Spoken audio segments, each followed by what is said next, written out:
សូមស្វាគមន៍មកកាន់ការរៀនភាសាអង់គ្លេស Reading Power Builder គឺជាការអានឲ្យយល់ហើយមេរៀនទាំងអស់នេះជួយឲ្យអ្នកអានភាសាអង់គ្លេសងាយយល់គ្រប់អត្ថបទក្នុងនោះដែរមាន100មេរៀនដើម្បីហ្វឹកហាត់ទី1ចូលមើលរូបភាពឲ្យយល់មុននឹងអានមេរៀនទី2ចូលអានអត្ថបទឲ្យយល់ហើយចាំទី3ចូលធ្វើលំហាត់គ្រប់ចំណុច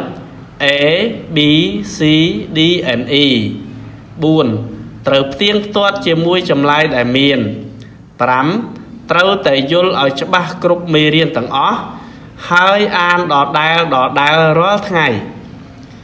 consistency រហូតដល់យល់ចូលចិត្ត Sun and Wind. Sun and Wind were talking. Wind said, "I'm stronger than you." Sun said, "I'm pretty strong." Wind said, "Let's play a game."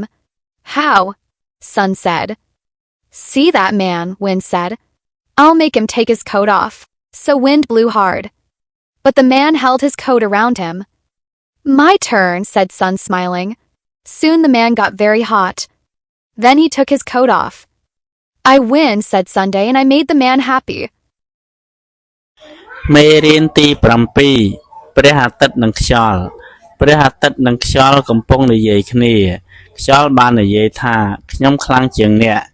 ព្រះអាទិត្យនិយាយតបវិញខ្ញុំក៏ខ្លាំងដែរខ្យល់បាននិយាយតោះយើងភ្នាល់គ្នាទៅព្រះអាទិត្យបានសួរភ្នាល់គ្នាដូចម្ដេចខ្យល់បាននិយាយចូលអ្នកមើលបរោះនោះទៅខ្ញុំនឹងធ្វើឲ្យគាត់ដោះអាវក្រៅចេញខ្យល់បានធ្វើឲ្យខ្យល់បក់យ៉ាងខ្លាំងប៉ុន្តែបរោះនោះបានអោបអាវក្រៅរបស់គាត់ឲ្យជាប់នឹងខ្លួនទៅវិញព្រះអាទិត្យបាននិយាយដោយញញឹមថាដល់វេនខ្ញុំហើយបន្តិចក្រោយមកព្រះអាទិត្យបានបញ្ចេញកម្ដៅឲ្យក្ដៅជាងមុនហើយបរោះនោះមានអារម្មណ៍ថាក្ដៅខ្លាំងគាត់ក៏បានដោះអាវក្រៅចេញទៅព្រះអាទិត្យបាននិយាយខ្ញុំជាអ្នកឈ្នះហើយខ្ញុំបានធ្វើឲ្យបរោះនោះសប្បាយចិត្តផងដែរ How well did you understand? Read each question. Right or B. 1. What is this story about? A man who went out on a windy day. B. A game that Sun and Wind were playing. 2. What were Sun and Wind trying to find out? A. Who was stronger? B. Who was hotter? 3. What did Sun and Wind each try to do? A. Make the man very happy. B. Make the man take off his coat. For what did Sun do that Wind could not do? A. Made the day very sunny. B. Made the day very cold. 5. What part of this story could not really happen? A. The sun couldn't make the man hot. B. The sun and the wind couldn't talk. បន្ទាប់អំពីអ្នកអានអត្ថបទខាងលើមកតើអ្នកយល់ក្នុងអត្ថបទនេះបានកម្រិតណាចូលអានសំណួរទាំងអស់ហើយជ្រើសរើសអក្សរកឬខ 1. សាច់រឿងនេះស្ដីអំពីអ្វី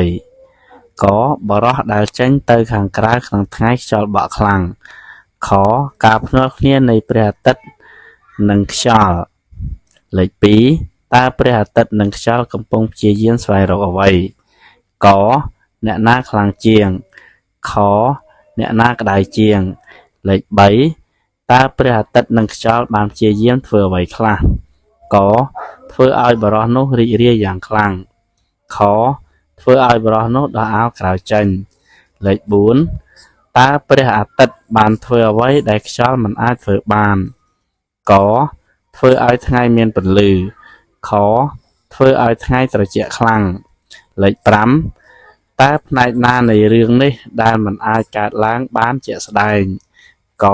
ព្រះអាទិត្យមិនអាចធ្វើឲ្យបរោះនោះក្តៅបានខព្រះអាទិត្យនិងខ្យល់មិនអាចនិយាយគ្នាបាន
សូមអរគុណសម្រាប់ការមើលពីដើមរហូតដល់ចប់